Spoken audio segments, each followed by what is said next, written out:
So I have two updates. I'll break it into two different videos from the last video you just watched. In regards to the bathroom emergency, another man came up and I considered asking him. I felt like he would not steal my things, but I also felt like if I engaged in conversation with him, then he'd probably think I was trying to like talk to him. And so then a woman came up, and this like sense of relief overcame me. I immediately went and asked that stranger, and she protected my things. It also made me realize that I just don't trust men very much, because there were like three groups of men up there.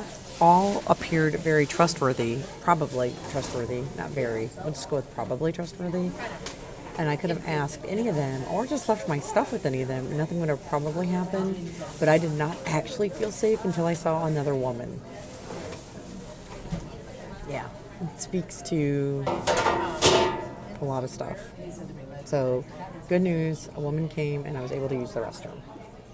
Okay, the other update, I gave you a different view, so this is just like exciting. Like now you can see outside the window at Martin's instead of the people behind me, was the counseling. So, Serenity and I talked on the way there, and she and the counselor talked, and we acknowledged her dad's perspective that he believes that going to counseling means there's something wrong with you. I believe that counselors go to school and are specialists in our mental health, and we are not specialists in our mental health, and outside perspectives is also a benefit. And so there are many benefits that good, healthy people would choose to use a counselor. And maybe we don't need a counselor all the time. And so there's times where it's okay to not see one, and then if we need to, we go back, and it's always an option to see me. So that was Serenity's last counseling appointment, at least for this phase of her life. And we are, we're moving on. So she doesn't live with me. I gave her dad her insurance cards. I still have custodial guardianship, and I am not sure what I want to do with that. I'm probably going to sit on that for a few minutes. By minutes, I mean weeks, maybe months. So I'll keep you updated. That's me studying as I put pencils in my ear. Sometimes I'll be like, where's my pencil? Where's my pencil? Or I'll have a pencil and a pen on each side. I do that. So I never talk about relationships and having no discussion on relationships or anything. I don't even know where I would start. So I'd like to start by saying, subs, if you have questions, I'm going to go this way. If you have questions and you want to know things, feel free to ask. Otherwise, I'm just going to talk.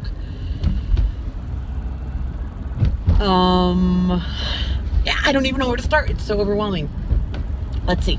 So I was married to Big David. I talked about that in a vlog long ago.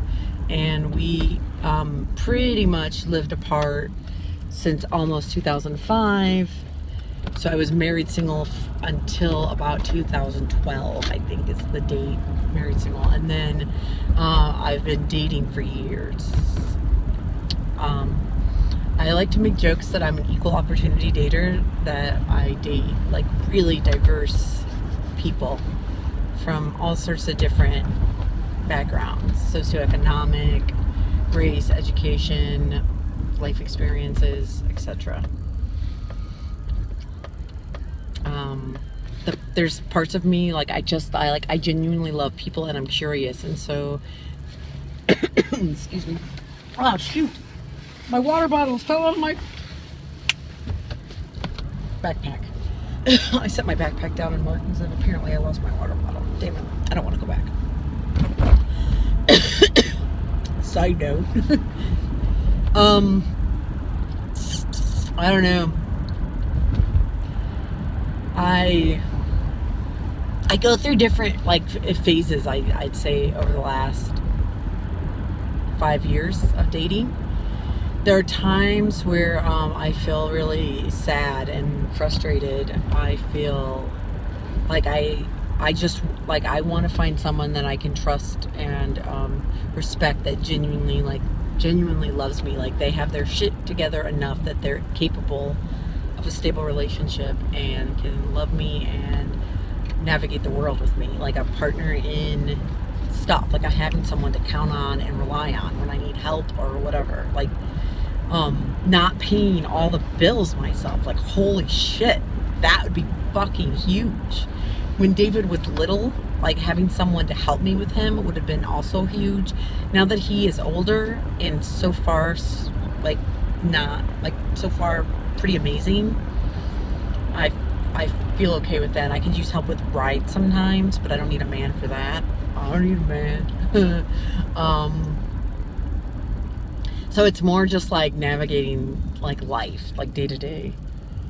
There are times where I want to be free. Like, I don't want to answer to anyone. I don't want anyone to question me. I just want to do spontaneously whatever I want to do. I think I lean more towards the like other of like wanting a relationship. And when I'm in those spaces, like, I look at other people that have been in committed relationships for a long time, and like I assume like this kind of perfect view of their relationship. And by perfect, it would be like they have everything that I want. And so like they're always there for each other, or, you know, whatever unrealistic expectations. Like, they support each other and love each other unconditionally all the time. And when one of them has a problem, they like both intentionally work towards the goal of like how to work together because we've made this commitment, which realistically, like, we as humans don't just function like that all the time. And then the more I know people and know relationships, I see that like they're unhappy and they're stuck, or like the person doesn't actually like love them or treat them good, and they've just settled or accepted it because they'd rather have that than to be alone. Like, and so I'm like, I always go back to like life is yin and yang. Like, there's good and bad about being single and being married, and it all just kind of blends together. And either way, like, it's life, the good and the bad. Whether you are in a committed relationship or you're single, like there's great benefits and negatives to both. And so I'm gonna start there. I'm gonna stop there. I'm gonna start with this, and that's all I'm gonna say about relationships. And I'll post this today because this is like 6-7 minutes of vlogging I did today. I haven't done that in a while. I just sat for, I don't know,